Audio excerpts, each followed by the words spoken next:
الحمد لله نحمده ونستعينه ونستغفره ونؤمن به ونتوكل عليه ونعوذ بالله من شرور أنفسنا ومن سيئات أعمالنا من يهده الله فلا مضل له ومن يضلل فلا هادي له وأشهد أن لا إله إلا الله وحده لا شريك له وأشهد أن سيدنا ومولانا محمدا عبده ورسوله أما بعد فأعوذ بالله من الشيطان الرجيم بسم الله الرحمن الرحيم إنما المؤمنون الذين إذا ذكر الله وجلت قلوبهم وَإِذَا تُلِيَتْ عَلَيْهِمْ آيَاتُهُ زَادَتْهُمْ إِيمَانًا وَعَلَى رَبِّهِمْ يَتَوَكَّلُونَ الَّذِينَ يُقِيمُونَ الصَّلَاةَ وَمِمَّا رَزَقْنَاهُمْ يُنْفِقُونَ أُولَئِكَ هُمُ الْمُؤْمِنُونَ حَقًّا لَهُمْ دَرَجَاتٌ عِنْدَ رَبِّهِمْ وَمَغْفِرَةٌ وَرِزْقٌ كَرِيمٌ وقال تعالى ألم يأن للذين آمنوا أن تخشع قلوبهم لذكر الله وما نزل من الحق وقد سأل جبريل النبي صلى الله عليه وسلم فقال ما الإيمان قال أن تؤمن بالله وملائكته وكتبه ورسله واليوم الآخر وتؤمن بالقدر خيره وشره من الله تعالى والبعث بعد الموت أو كما قال عليه الصلاة والسلام صدق الله مولانا العظيم وصدق رسوله النبي الكريم ونحن على ذلك لمن الشاهدين والشاكرين والحمد لله رب العالمين رب اشرح لي صدري ويسر لي أمري واحلل عقدة من لساني يفقهوا قولي رب اشرح لي صدري ويسر لي أمري واحلل عقدة من لساني يفقهوا قولي رب اشرح لي صدري ويسر لي أمري واحلل عقدة من لساني يفقهوا قولي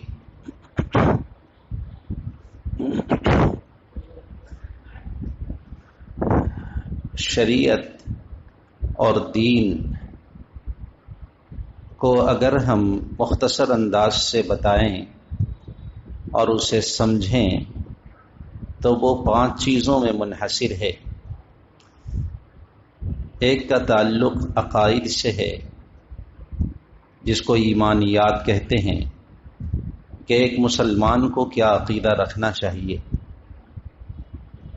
دوسرا ہے عبادات کہ آدمی جس کو رب مانا ہے اس کی عبادت کس طرح سے کرے اور اس کا تقرب کس طرح سے حاصل کرے۔ تیسرے ہے معاملات کہ آپس کا جو لین دین ہے، خرید و فروخت ہے، بیع و شراء ہے، اس میں کیا طریقہ اور کیا اسلوب اپنایا جائے۔ چوتھے ہے معاشرت کے رہن سہن کے اعتبار سے گھریلو اور محلے کی سطح پر اور شہر کی سطح پر، ملکی سطح پر اور عالمی سطح پر ایک انسان کا رہن سہن کا انداز کیا ہونا چاہیے، اس کا طور طریقہ کیا ہونا چاہیے۔ اور 5ویں ہے اخلاق کہ انسان کے اخلاق کیسے ہونے چاہیے اور کن اخلاق کے ساتھ، کن صفات کے ساتھ اسے زندگی بسر کرنا چاہیے۔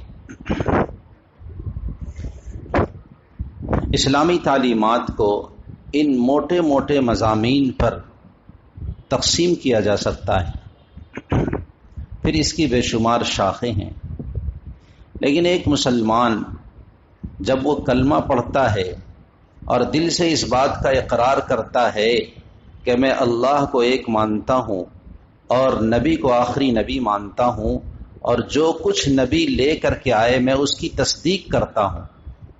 اتنا کہہ لینے سے ایک بندہ مسلمان ہو جاتا ہے، چاہے اسے بہت ساری چیزیں معلوم نہ ہوں، بہت ساری چیزیں اسے معلوم نہ ہوں.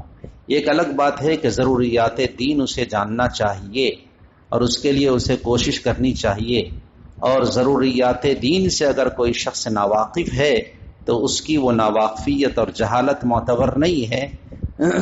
پھر اس کی گرفت ہوگی اور پکڑ ہوگی کہ آخر اتنی ظاہری بات سے وہ کیوں ناواقف تھا. فقہ میں ایک مسئلہ لکھا ہے کہ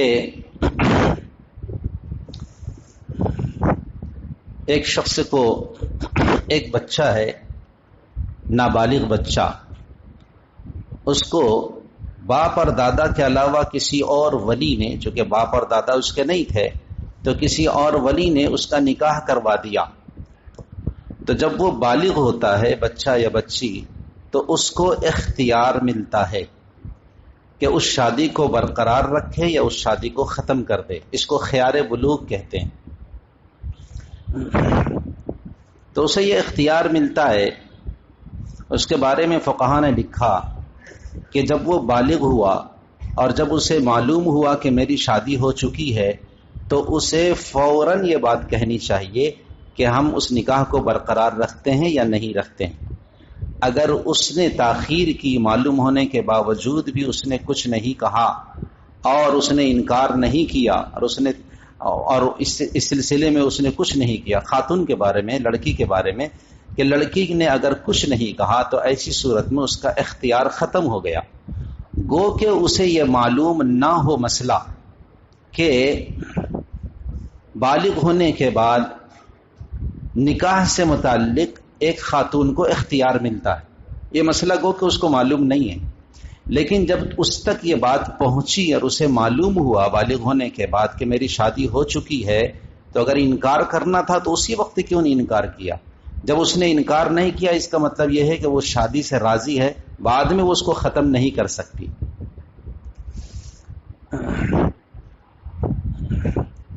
اور فقہاء نے لکھا کہ اس کی یہ جہالت اور ناواقفیت یہ عذر نہیں ہے. کیوں نہیں جانا؟ مسلمان بچی تھی تو اسے یہ مسئلہ کیوں معلوم نہیں تھا؟ کسی نے کہا کہ ابھی تو یہ بالغ ہوئی ہے. کہا کہ نہیں، بلوغ کے زمانے سے پہلے پہلے علم حاصل کرنا چاہیے. اللہ کے نبی نے فرمایا مروا صبیانکم وہم 7 سنین، کہ بچوں کو نماز کا حکم کرو جبکہ وہ 7 سال کے ہوں، اور بچوں کی پٹائی کرو جب وہ 10 سال کے ہو جائیں اگر وہ نماز نہ پڑھیں. تو معلوم ہوا کہ دینی تعلیم آدمی اسی وقت سے دینا شروع کر دے جب اس کا بچپنا ہے، جب مراہقت کا زمانہ ہے. بلوغ سے پہلے پہلے ان مسائل کا علم اسے کیوں نہیں ہوا؟ لہذا اس سے ناواقف ہونا اور یہ اس سے جاہل ہونا یہ شریعت کی نظر میں عذر نہیں ہے. وہ بچی یہ نہیں کہہ سکتی چونکہ یہ مسئلہ ہم کو معلوم نہیں تھا، اب معلوم ہو رہا ہے لہذا اب ہم نکاح کو نہیں مانتے ہیں، فسخ کرتے ہیں. کہا کہ اب یہ اختیار ساقط ہو گیا. اس کے مقابلے میں اگر ایک باندی ہے جس باندی کا نکاح مولا نے کر دیا تھا، پہلے زمانے میں چلتا تھا نا غلام اور باندی کا نظام، تو بالغ ہونے کے وہ جب وہ آزاد ہوگی تو اس کو بھی اختیار ملتا ہے جسے خیار عتق کہتے ہیں، کہ آزادی حاصل ہونے کے بعد وہ کہہ سکتی ہے لڑکی کہ ہمیں یہ شوہر پسند نہیں ہے اور ہم اس نکاح کو ختم کرتے ہیں. یہ اختیار اسے حاصل ہے.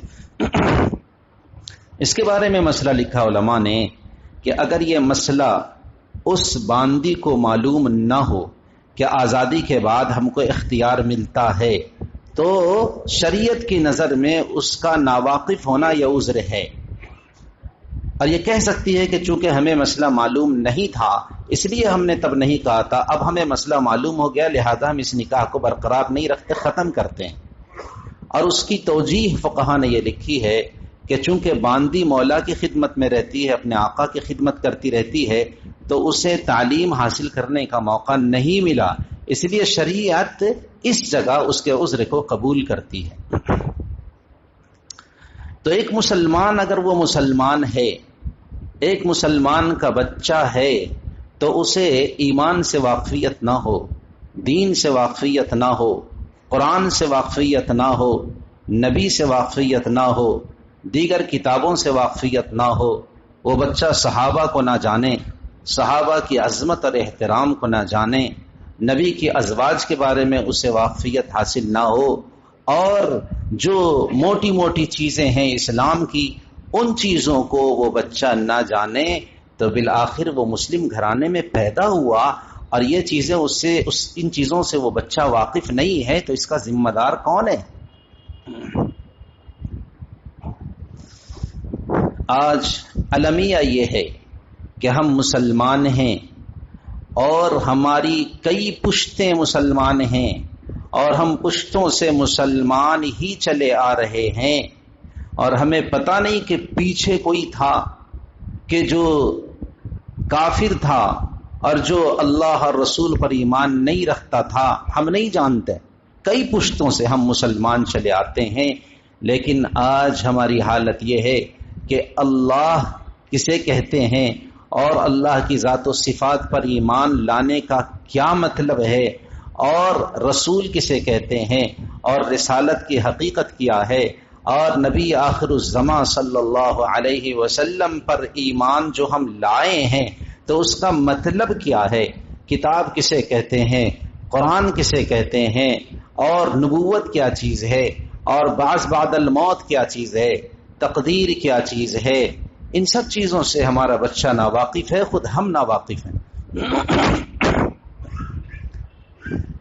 ہم مومن اور موحد ہونے کے باوجود شرک میں ہم مبتلا ہیں، اور ہم وہ عمل کرتے ہیں کہ جو شرکیہ عمل ہے، لیکن ہمیں ایمان ہونے کے باوجود اس کا احساس نہیں ہوتا، بلکہ ہم یہ سمجھتے ہیں کہ یہ شریعت کا حصہ ہے، حالانکہ ایک آدمی سراسر شرک میں مبتلا ہو رہا ہے۔ وَلَا تُشْرِكُوا بِاللَّهِ شَيْئًا، اللہ کے ساتھ کسی چیز کو شریک نہ ٹھہراؤ، لیکن آدمی دھڑلے سے قبروں پہ جا رہا ہے، مزارات پہ جا رہا ہے، کسی ایسی جگہ پہ جا رہا ہے جہاں منتیں مانی جاتی ہیں، اور وہاں پہ منت مان رہا ہے، وہاں کے بزرگ سے اولادیں مانگ رہا ہے، اپنی مرادیں مانگ رہا ہے، اپنی ضرورتوں کو پیش کر رہا ہے اور اس سے پوری کرنے کی درخواست کر رہا ہے، حالانکہ شرک کہتے ہی ہیں کہ اللہ کی کسی صفت میں اللہ کی طرح سے عقیدہ رکھنا اور اللہ کے ہمسر اس کو سمجھنا۔ علم ہے، قدرت ہے، جو اور بھی صفتیں ہیں اللہ کی، ان صفات میں کسی کے بارے میں یہ عقیدہ رکھنا کہ جس طرح کی صفت اللہ کو حاصل ہے اور جس طرح کی قدرت اللہ کو حاصل ہے، اسی طرح کی قدرت اس بزرگ کو بھی حاصل ہے، اس لیٹے ہوئی شخصیت کو بھی حاصل ہے، یہ شرک ہے۔ اور اسی طرح کا سوال کرنا جس طرح سے اللہ سے آدمی سوال کرتا ہے، یہ شرک ہے۔ اولاد دینا صرف اللہ کا کام ہے، اللہ کے علاوہ کوئی اولاد نہیں دے سکتا، کوئی بچہ نہیں دے سکتا۔ وہاں جا کر کے کہہ رہا ہے کہ بابا جی آپ ہمیں بچہ دیجئے۔ حاجت روائی اللہ کے سوا کوئی نہیں کر سکتا، وہاں جا کے کہہ رہا ہے کہ میرا فلاں کام رکا ہوا ہے، آپ اس کام کو بنا دیجئے، بغیر کسی سبب کے اور بغیر کسی ذریعہ کے۔ جو ذات بنا دے وہ اللہ ہے، اور اسی عقیدے کے ساتھ مسلمان وہاں پہنچا ہے کہ ہم سب تھک ہار چکے ہیں، دوا، علاج، معالجہ، حکیم، تعویذ واویز جتنا تھا سب سے ہم ہار چکے ہیں، اب آخر میں ہم بابا کے یہاں پہنچے ہیں، بس یہی کرم فرما دیں گے تو ہوگا۔ کیا یہ شرک نہیں ہے؟ کیا یہ شرک نہیں ہے؟ مسلمان گھروں میں بعض عمل ایسا کر رہا ہے جو شرک والا عمل ہے، اپنی زبان سے کچھ الفاظ ایسے نکال رہا ہے جو شرکیہ لفظ ہے، لیکن اسے پتا نہیں ہے کہ اس کی وجہ سے ہم دائرہ اسلام سے خارج بھی ہو گئے۔ تو آپ دیکھیں جو ایک نمبر کی چیز تھی ایمان، وہ ایمان سلامت نہیں ہے ہمارا. آسانی سے بت کے پاس کھڑا ہو گیا ہاتھ جوڑ کر کے، پرارتھنے میں کھڑا ہو گیا، صلیب کے پاس کھڑا ہو گیا ہاتھ جوڑ کر کے. پوچھ لیں کسی بھی عالم سے، سراسر شرک ہے، کوئی شبہ نہیں ہے. ایسی تعظیم کرنا جس طرح اللہ کی تعظیم کی جاتی ہے شرک ہے. سجدہ صرف اللہ کا کیا جاتا ہے، کسی کے سامنے سجدہ کرنا شرک ہے. ہر ایسا عمل کہ جو غیروں کا مذہبی شعار ہے اس شعار کو اختیار کرنا شرک ہے. ماتھے پہ قشقہ لگا لیا شرک ہے، مشرک ہو گیا. کہتے ہیں کہ علماء کافر بناتے ہیں. نہیں نہیں نہیں، کافر بناتے نہیں ہیں، تم تو اپنے عمل سے کافر ہو گئے. علماء کافر بتاتے ہیں کہ تم اپنے اس عمل سے کافر ہو گئے، مشرک ہو گئے. ہم نے نہیں بنایا، تم بن گئے، میں اس کو بتا رہا ہوں. بنانا یہ تو اس کا فعل ہے کہ وہ کیا کرتا ہے، لیکن تمہارے اس عمل کا حکم کیا ہوگا وہ علماء نے ظاہر کر کے بتا دیا کہ اس کی وجہ سے تم مشرک ہو گئے. اور قرآن کا فیصلہ ہے ان اللہ لا یغفر ان یشرک بہ ویغفر ما دون ذلک لمن یشاء. اللہ شرک کو معاف نہیں کریں گے، شرک کے علاوہ چاہے جتنے بھی گناہ کر لو اللہ سب کو معاف کر دیں گے. اللہ غفور الرحیم ہے، معاف کرنے والا، وہ معاف کر دیں گے. لیکن شرک کو کبھی بھی اللہ معاف نہیں کریں گے. شرکت کی مثال ایسی ہے جیسے کہ آدمی ملک سے بغاوت کرے. بہت اچھا ڈاکٹر ہے، بہت اچھا انجینئر ہے، بہت اچھا پیشے والا ہے، جو لوگوں کو نفع پہنچا رہا ہے اور اس سے قوم کو نفع بھی پہنچ رہا ہے، لیکن وہ ملک دشمنی میں مبتلا ہے، وہ ایسی کسی سازش میں مبتلا ہے جو خفیہ طریقے سے ملک کو نقصان پہنچا رہا ہے. تو ایسی صورت میں اس کو برداشت نہیں کیا جائے گا.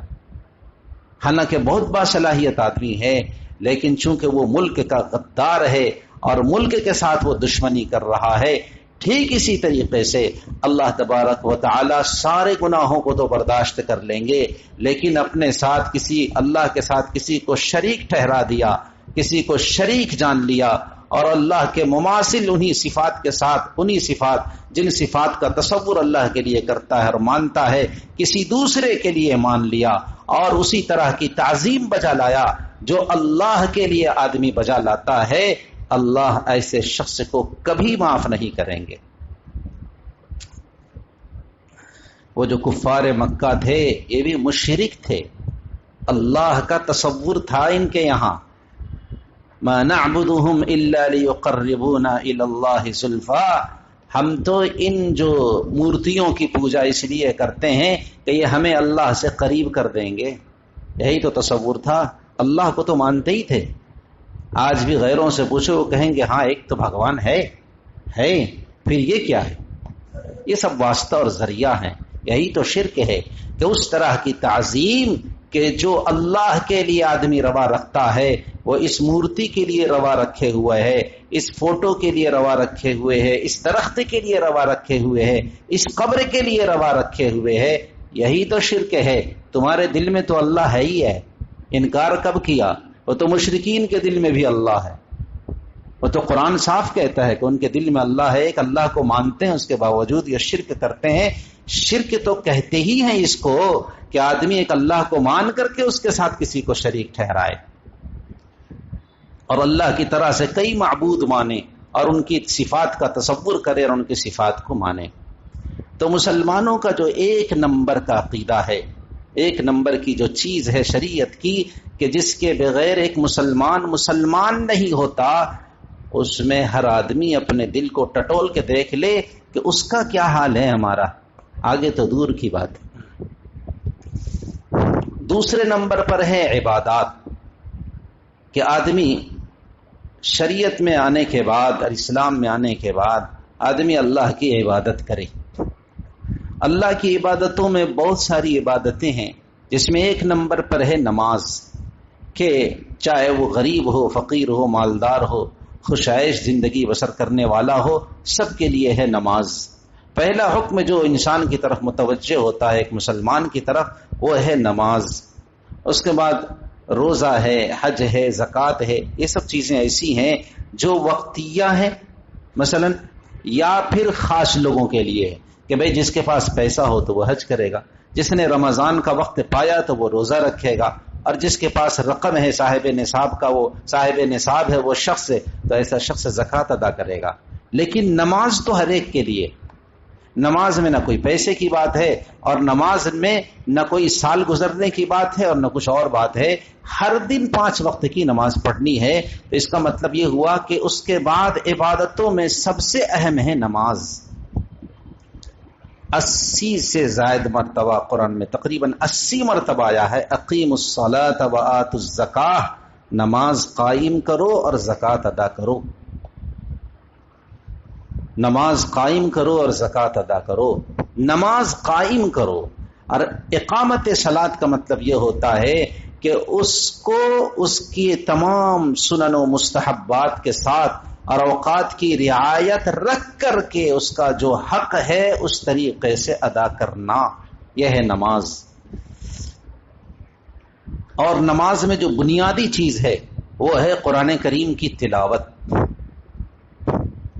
آپ بقیہ تو اعمال ہیں، افعال ہیں کرنے کے.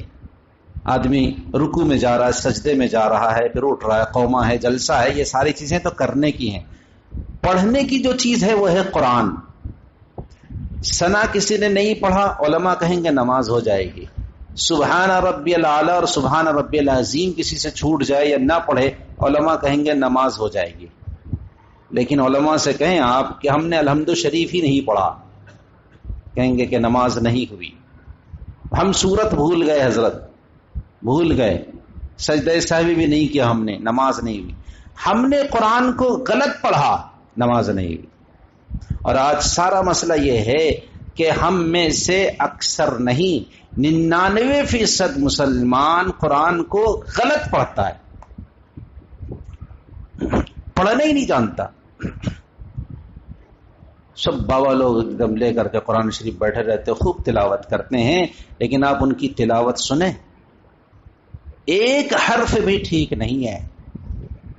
ہندی تھوڑا ہی ہے کہ جیم اور زا اور زاد اور سب برابر ہے، سب جاہی ہے. ہزار روپیہ بھی جہاں ہو تو ہزار ہو گیا، نہیں. اور جناب حاضر کہیں ہونا ہو تو وہ بھی حاجر ہو گیا. جیم ہے، لال ہے، زا ہے، ضاد ہے، ظا ہے، سب کا الگ الگ تلفظ ہے. ہا ہے، پھر ایک ہا ہے، گاف نہیں ہے، غین ہے، غا.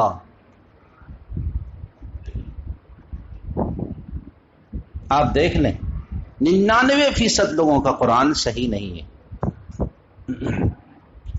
اس پر کبھی توجہ نہیں کی ہم نے، اور کبھی اس کو اہمیت نہیں دی کہ جیسے دنیا کا سارا کام کاج ہے اور شریعت کا اور بھی کچھ ہم کام کرتے ہیں، تو ہم قرآن بھی سیکھیں اور کم از کم اتنی صورتیں صحیح کر لیں کہ جس سے ہماری نماز صحیح ہو سکے. اس کی ہم نے کبھی بھی فکر نہیں کی. ویسے ہم لمبی لمبی تلاوت کرتے ہیں، لیکن آپ صحیح پڑھتے ہو یہ تو مطلوب ہے نا.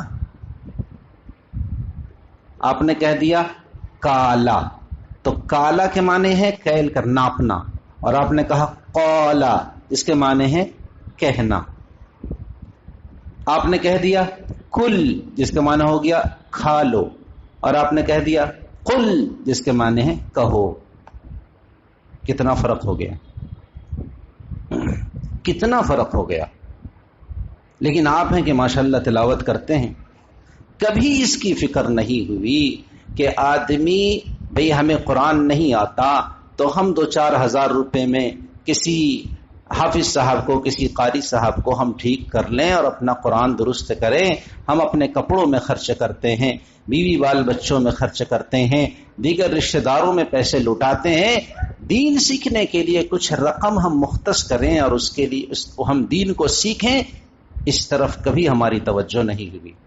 اور کسی کو ٹھیک بھی کیا، انہوں نے کہا کہ ہم 1000 روپے لیں. بولا رہے یار قرآن پڑھانے کا 1000 مانگتے یار، قرآن پڑھانے کا بولا 1000 بول دیا امام صاحب نے. خیر ہم تو پڑھاتے نہیں ہیں لیکن ایک بات کہہ رہے، تو 1000 مانگ لیا بولا. اور ٹیوشن پڑھا رہا جو بچے کو ABCD، اس کو 2,000 روپے دے رہا ٹیوشن میں، لیکن قرآن کا علم وہ سکھا دے گا، وقت دے گا، اسے 500 روپے میں بھی گرانی گزرتی ہے کہ کسی طرح 100-200 روپے میں کام چل جائے. حافظ صاحب آئے، حافظ صاحب. اب مسلمان کی نماز صحیح نہیں ہے. آپ قرآن پڑھیں، عالم صاحب بتائیں گے کہ اس قرآن سے تمہاری نماز نہیں ہوتی. 80 سال کے بزرگ ہو گئے ہیں لیکن ان کی نماز صحیح نہیں ہوئی. جب آپ کی نماز صحیح نہیں ہوئی ہے پھر کیا ہوگا؟ سب سے پہلے تو نماز کو دیکھا جائے گا. نماز ٹھیک تو دیگر اعمال سے بھی صرف نظر. نماز ٹھیک نہیں ہے بس آپ پھنس گئے. تو آپ نے نماز کو درست کرنے کے لیے کچھ نہیں کیا. اور نماز کو درست کرنے کے لیے 1 نمبر کی چیز ہے قرآن، کہ قرآن آپ نے غلط پڑھا اور قرآن کو نہیں پڑھا تو نماز نہیں ہوگی. بقیہ اور اعمال تو کرنے کے ہیں، اس کو تو انسان کر ہی لیتا ہے، لیکن سیکھنے کا جو اصل ہے وہ ہے قرآن. اس کو ہم آپ نے کتنا کیا ہے. تو یہاں بھی آپ مسلمانوں کی حالت دیکھ لیں کہ عبادت کا جو مرکزی قسم کی عبادت ہے ہماری نماز، اس میں مسلمانوں کی غفلت کا کیا عالم ہے. لمبی لمبی دعا کر رہا ہے آدمی کی نماز ہی نہیں ہے، نماز ہی نہیں ہے. گویا اس کی زندگی میں نماز ہونے کے باوجود بھی نماز نہیں ہے. ایسی نماز کہ جس پر فتویٰ یہ لگے کہ تمہاری نماز نہیں ہوئی. جب ظاہری طور پر عالم یہ فتویٰ دے رہا ہے کہ تمہاری نماز نہیں ہوئی تو اللہ کے ہاں کیسے مقبول ہو گئی وہ نماز؟ ہاں ایک انسان ہے کہ کوشش میں لگا ہوا ہے، میری زبان نہیں الٹتی، وہ معذور ہے، لیکن گفتگو تو اس پر ہے کہ آپ کوشش نہیں کرتے. کون کہہ سکتا ہے کہ ہم نے باقاعدہ عالم رکھا تھا، ہم نے باقاعدہ حافظ صاحب کو رکھا تھا، یا ہم جاتے تھے ان کے پاس اور جا کر کے سیکھتے تھے، اس کی ہم نے کوشش کی؟ ایسے کتنے افراد ہیں؟ نہیں کہہ سکتے، ہے نہیں. بچپن کا وقت گزر گیا، اس کے بعد جوانی کی عمر آئی، اس وقت تک غفلت رہی. جب ذرا سا بڑھاپا آیا، بال بچے ہو گئے اور ناتی پوتے ہو گئے، تو اس وقت فکر ہوئی کہ چلو ذرا سا، اب تو ادھر سے بھی دھکا ہے، بہو بھی بولتی ہے الٹا سیدھا، بیوی بھی بولتی ہے، ادھر بھی بچے میری بات نہیں سنتے ہیں، تو مسجد آخری ٹھیا ہے کہ وہاں جا کر کے وہاں کے خادموں کو پریشان کرو. مسجد کے خادموں کو کیا کرو؟ پریشان کرو. اے پنکھا یہ کیوں نہیں چل رہا ہے یہاں، ایسا کیوں نہیں ہوا جی، اے سی کیوں بند کر دیا بھائی؟ چونکہ گھر میں کوئی سنتا نہیں ہے تو مسجد میں سنیں گے بیچارے، تو یہاں آ گئے سنانے کے لیے. بہت ہی دکھ کی بات ہے کہ آدمی سوچے اس چیز کو، خود بھی انسان بنے، نماز کو ٹھیک کرے. اور نماز کو ٹھیک کرنے کا ایک واحد طریقہ ہوا، جو بنیادی طریقہ ہوا، وہ ہے قرآن، کہ قرآن ٹھیک کرے. اگر انسان اس عمر میں پورے قرآن کو ٹھیک نہیں کر سکتا، ولن تو کوشش کرے، نورانی قاعدہ سے شروع کرے گا. شوق ہے، ایسا نہیں کہ شوق نہیں ہے، نورانی قاعدہ سے شروع کرے گا، پھر لگا رہے گا. اسی میں موت آ گئی تو اللہ کے ہاں کھڑا ہو جائے گا کہ اللہ اور کیا کروں، ہم تو لگے ہوئے تھے. وَمَن يُهَاجِرْ فِي سَبِيلِ اللَّهِ يَجِدْ فِي الْأَرْضِ مُرَاغَمًا كَثِيرًا وَسَعًا وَمَن يَخْرُجْ مِن بَيْتِهِ مُهَاجِرًا إِلَى اللَّهِ وَرَسُولِهِ فَقَدْ وَقَعَ أَجْرُهُ عَلَى اللَّهِ. جو اللہ کے راستے میں چل پڑتا ہے اور اس منزل کو نہیں پہنچا تو اللہ ویسا بنا کے اٹھاتے ہیں. صاف ہے، قرآن کا حکم ہے اور حدیثوں میں بھی آیا ہوا ہے. ایک شخص حج کے لیے نکلا، حج تک نہیں پہنچ سکا، اللہ اسے حاجی بنا کر کے اٹھائیں گے. ایک شخص طلب علم کے لیے چلا، علم نہیں حاصل کر سکا، اللہ اسے عالم بنا کر اٹھائیں گے. ایک شخص قرآن میں کوشش اس نے شروع کی، وہ نہیں پا سکا، کرتا رہا، موت آ گئی، اللہ اسے حافظ و قاری بنا کر اٹھائیں گے. آپ نے تو کوشش نہیں کی نا. اس لیے اب ہمارا حال کیا ہوا؟ یہ ہے ہماری عبادتوں کا حال. تو عقائد کا وہ حال تھا اور عبادت کا یہ حال ہے کہ ہماری عبادت میں جو 1 نمبر کی عبادت ہے نماز، وہ ہمارے 99% مسلمانوں کی نماز صحیح نہیں ہے۔ 99%، ٹھیک کہہ رہا ہوں میں؟ ارے بھائی ٹھیک کہہ رہا ہوں میں؟ بالکل میں ٹھیک کہہ رہا ہوں۔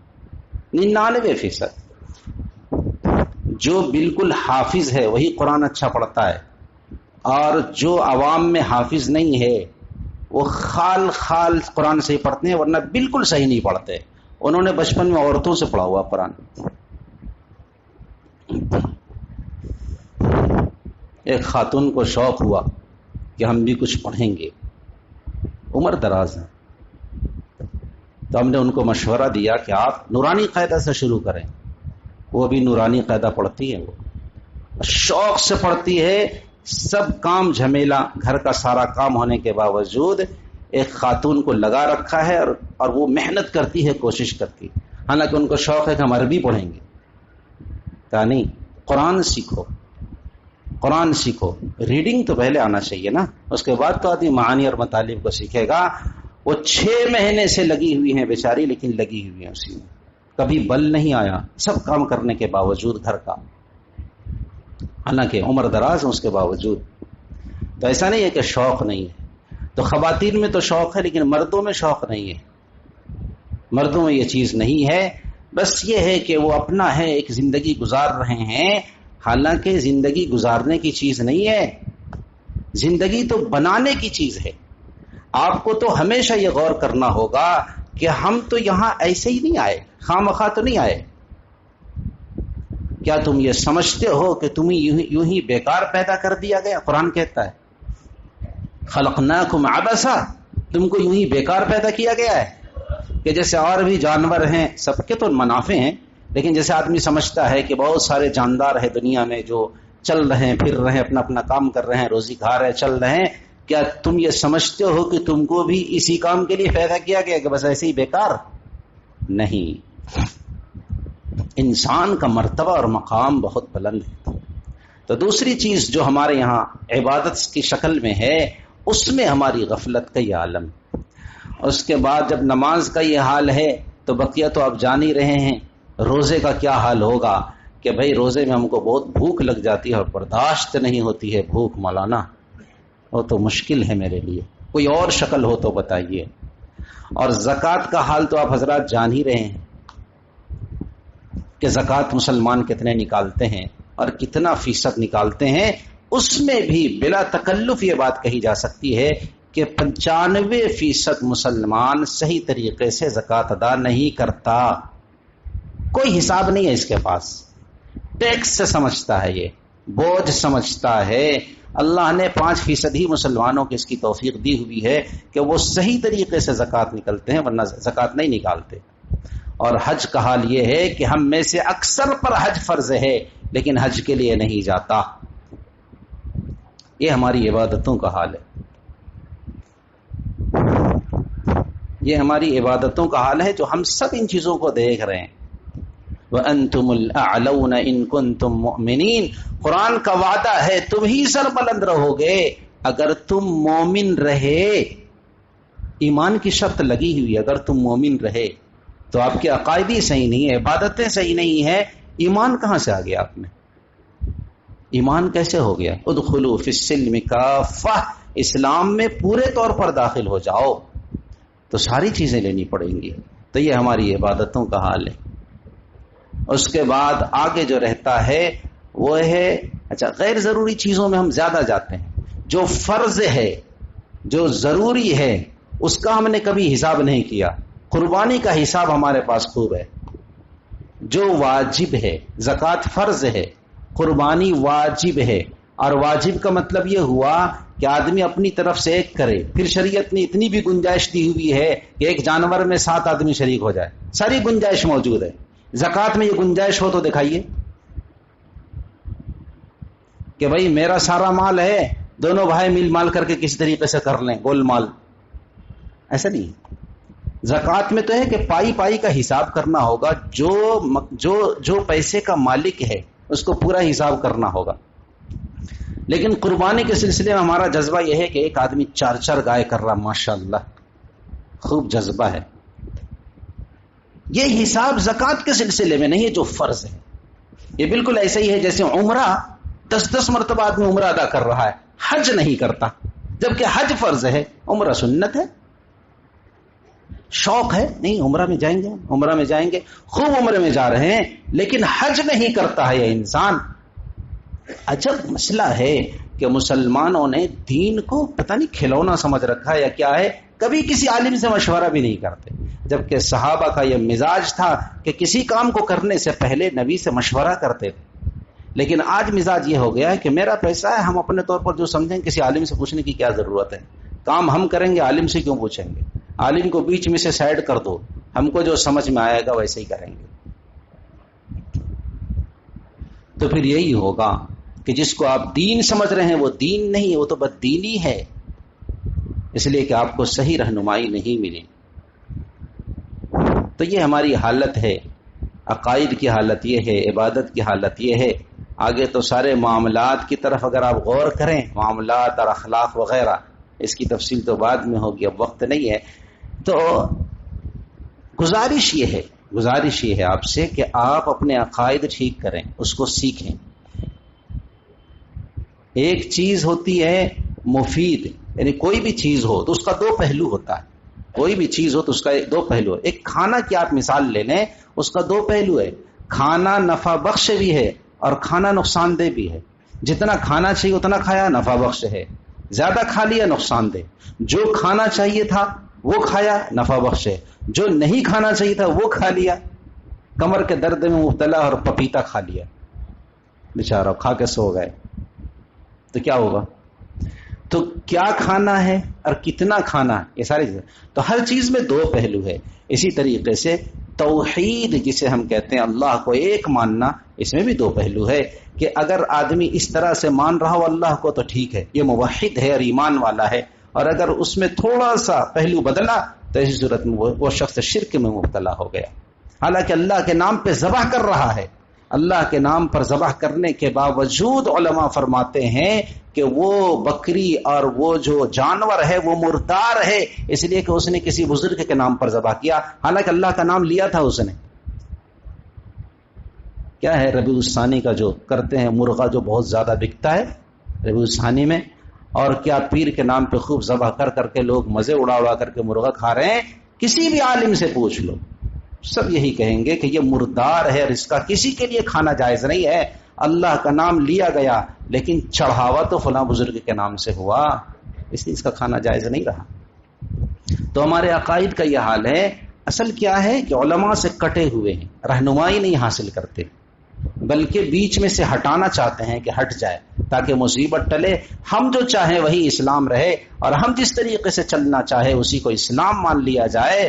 تو بھئی ایسا نہیں ہوتا. شریعت تو متعینہ ہے، وہ تو منزل من اللہ ہے، وہ آپ کی خواہش کی چیز نہیں ہے. عالم ہو وہ بھی شریعت کے تابع، اس کو بھی شریعت کے تابع ہونا ہوگا. عام آدمی ہو اس کو بھی شریعت کے تابع ہونا ہوگا.